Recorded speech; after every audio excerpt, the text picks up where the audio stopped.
শেখ হাসিনার ঢাকা থেকে ভারতে যাওয়াটা হচ্ছে ছিল একটা নেগোশিয়েটেড সেটেলমেন্ট। নেগোশিয়েটেড সেটেলমেন্ট, কারণ উনি তো পালায়া যান নাই, মানে আমরা যদি ওইভাবে বলি, উনি তো পালায়া যান নাই যেভাবে ওবায়দুল কাদের গেছে, তাই না? উনি বিমানে চড়ে গেছে, তো বিমানে চড়ে তো পালানো যায় না। বিমান তো চালিয়ে গেছে, আমাদের পাইলটরা চালিয়ে নিয়ে গেছে এবং তারা ফিরেও আসছে, এবং ওইখানে তাকে রিসিভ করেছেন ওদের সামরিক কর্মকর্তারা। তো সবটাই তো আমি দেখছি যে কোনোটাই তো লুকোর ছাপা না। উনি ফাঁসিতে যাবেন এই ধরনের একটা সম্ভাবনা থাকলে তো উনি আসবেন না, কে শখ করে আসে? ফাঁসিতে ঝোলার জন্য আসবে উনি তো প্রাণ বাঁচাতেই চলে গেছেন, তো প্রাণটা দেওয়ার জন্য উনি আসবেন কেন? ধরেন আমরা একটা ওয়াইল্ড গেসও যদি করি, শেখ হাসিনা দেশে আসবেন ধরে নিলাম, তার এই আসার পেছনে তো নিশ্চয়ই ভারতের একটা বিরাট মদত সমর্থন থাকবে, এবং যেরকম করে বলা হচ্ছে বা তারাও বলছেন, তাতে এটা একটা অফিসিয়াল যে প্রসিডিওর সেগুলো ফলো করে করা হবে। সেই ক্ষেত্রে তার কারাবাস প্রায় নির্ধারিত, যেহেতু তাকে ফাঁসির আসামি তিনি, তো ওইটাতে কমিউট করা ছাড়া উনি কীরকম করে আসতে পারবেন? না, কমিউট না, তো উনি তো এসে আপিল করবেন। তো মানে আগে থেকেই সিদ্ধান্ত হবে যে আপনাকে আপিল করতে দেওয়া হবে? না, আপিল তো ওনার রাইট, আপিল করার রাইট তো আছে।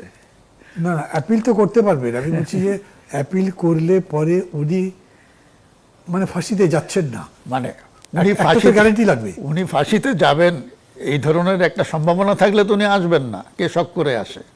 ফাঁসিতে ঝোলার জন্য আসবে উনি তো প্রাণ বাঁচাতেই চলে গেছেন, তো প্রাণটা দেওয়ার জন্য উনি আসবেন কেন? আপিলের কি সময় আছে এখন? আর অ্যাপিলের সময়টা হচ্ছে কি, যে উনি আগে এসে আইন যেটা বলে আগে সারেন্ডার করতে হবে, তারপর আপিল করতে হবে। এখন আপনি বলতে পারেন এটা কারাদণ্ড হয়ে গেছে, উনি আসেন নাই, উনি ফিউজিটিভ। ওই যে 15ই আগস্ট হত্যা মামলায় আসামি পরে আসছে না এখান থেকে, ওই যে এক সার্টেন মহিউদ্দিন, আমার নামেই নাম, আমেরিকা থেকে তাকে রিপাট্রিয়েট করে নিয়ে আসা হলো না, এসে তো উনি আপিলও করলেন, অ্যাপিলও গিয়ে তার সাজা হলো। তো সুতরাং উনি দেরিতে আসলেও আপিল করার সুযোগ পাবেন। অন্তত সরকারকে তো এটা দেখাতে হবে যে ন্যায় বিচার হচ্ছে। এখন আপিল হলে মানে দণ্ড কমবে বা মওকুফ হয়ে বা পুরো মামলাটাই বাতিল হয়ে যেতে পারে। কারণ হত্যা মামলা তো এখন তো মনে করেন যে এটা তো প্রেসিডেন্স আছে আমাদের দেশে, যে এদের বিরুদ্ধে যে মানবতা বিরোধী অপরাধের যে মামলাগুলো হয়েছিল জামাতের নেতাদের বিরুদ্ধে, তো হত্যা মামলা ছিল, তো হত্যা, ধর্ষণ, লুটপাট, অগ্নিসংযোগ, অনেক কিছুই ছিল। তো যাদের ফাঁসি হয়ে গেছে, যাদের ফাঁসি হয় না, এই যে দুজন চলে গেল, কি একজন আবুল কালাম আজাদ আর একজন এটিএম আজহার, তো তারা তো খালাস পেয়ে গেছে। কেন খালাস পেলেন? তার মানে মামলাটা আদালত আর করে খারিজ করে দিয়েছে। তো হতে পারে এরকম। এখন কি হবে না হবে এই মুহূর্তে বলা মুশকিল, এটা নির্ভর করছে পরিস্থিতির উপরে। এবং এই যে আমি বললাম এই যে ট্রাইপার্টাইট নেগোসিয়েশন, এখানে পক্ষ তিনটা, একটা হচ্ছে আমাদের সেনাবাহিনী যারা তাকে রেখে আসছে দিল্লিতে, একটা হচ্ছেন তিনি শেখ হাসিনা, আরেকটা হচ্ছে ভারত। তো সুতরাং শেখ হাসিনার ঢাকা থেকে ভারতে যাওয়াটা হচ্ছে ছিল একটা নেগোশিয়েটেড সেটেলমেন্ট।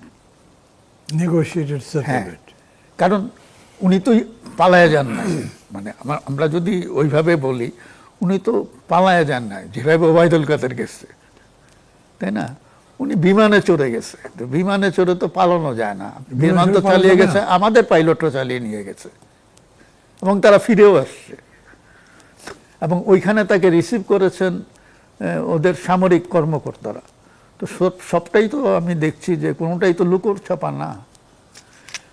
তো এইটাকে আমরা বলি হ্যাঁ উনি পালায়ে গেছে, এই সেন্সে যে উনি এই দেশে থাকলো না কেন, যেভাবে হোক ম্যানেজ করে উনি চলে গেছে। পালায়ে গেছে কথাটা এটা একটা পলিটিক্যালি একটা আমরা করি, কিন্তু আসলে তো এই তিন পার্টির সমঝোতা ছাড়া তো এটা হয় না, এই ঘটনা। আবার তিন পার্টি যদি সমঝোতা করে আবার আরেকটা ইয়েতে আসে, আরেকটা সিনারিও তৈরি করে, তাহলে ইয়ে হবে। তো এইটা করতে হলে এখানে যে পরিস্থিতিটা হবে সেইটা সামাল দেওয়ার মতন অবস্থানে যেতে বাংলাদেশ পারবে কিনা নিকট ভবিষ্যতে। তো আপনার কি মনে হয়? সেই জন্য আমার প্রশ্ন হচ্ছে কতদিন লাগতে পারে, কত বছর লাগতে পারে। আপনার ধারণা কি? আমার ধারণা অলরেডি এনসিপি তো বলে বলেছে হ্যাঁ আসুক, বিচার হবে। তারপর তথ্য উপদেষ্টা আছে, উনি বলছেন না, যে ওরা তো আসলে বলতে বিচার পারে হবে। না আসতে দিব না, কারণ হ্যাঁ। ওরা তো চায় যে দণ্ড হয়েছে, দণ্ড কার্যকর হবে, তারকে ফাঁসি দেওয়া হবে, এগুলো তো তারা বলছে। জি, তো না আসলে দিবে কেমনে, এটা তো তাদের বলতে হবে। কিন্তু উনি যদি সত্যি সত্যি আসে, তাহলে উনি কি ফাঁসিতে ঝোলার জন্য আসবে? এটা কোনো স্টুপিড এটা করে যে নিশ্চয়ই না। আমি জানি যে আমার ফাঁসি হবে, আমি যাব? কাজেই এইভাবে তো হয় না। উনি যেমন বলেছিলেন তারেক রহমান সম্পর্কে, সাহস থাকলে দেশে আয়, তোর চেহারাটা দেখি। তো এখন তো তাকে যদি কেউ বলে সাহস থাকলে তুমি দেশে আসো, উনি তো আসবে না। তো তার আগে ওনাকে এই জিনিসটা কনফার্ম করতে হবে যে উনি নিরাপদ থাকবেন। আরেকটা জিনিস হচ্ছে, শেখ হাসিনা এমন একজন ব্যক্তি যিনি ক্ষমতা ছাড়া যিনি বাঁচতে পারবেন না। তার ক্ষমতা প্রীতি এত বেশি, যার জন্য আমাদের দেশের আজকের এই পরিস্থিতি। সুতরাং তিনি আবার ক্ষমতায় আসবেন, এই নিশ্চয়তা তো তাকে পেতে হবে।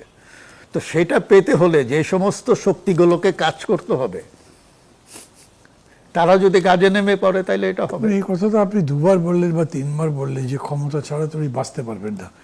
তো ক্ষমতা ছাড়াই তো আছেন। না না, উনি তো ক্ষমতা ছাড়া এই দেশে নাই, কিন্তু এই দেশে উনি ক্ষমতাহীন অবস্থায় থাকবেন আর ওই কি বলে বাইতুল মোকাররমে মিটিং করে বেড়াবেন। এটা তো এই পরিস্থিতিতে এটা তো উনি রিকনসাইল করতে পারছেন না। উনি তো 5ই আগস্টের ব্যাপারটা রিকনসাইল করতে পারছেন না।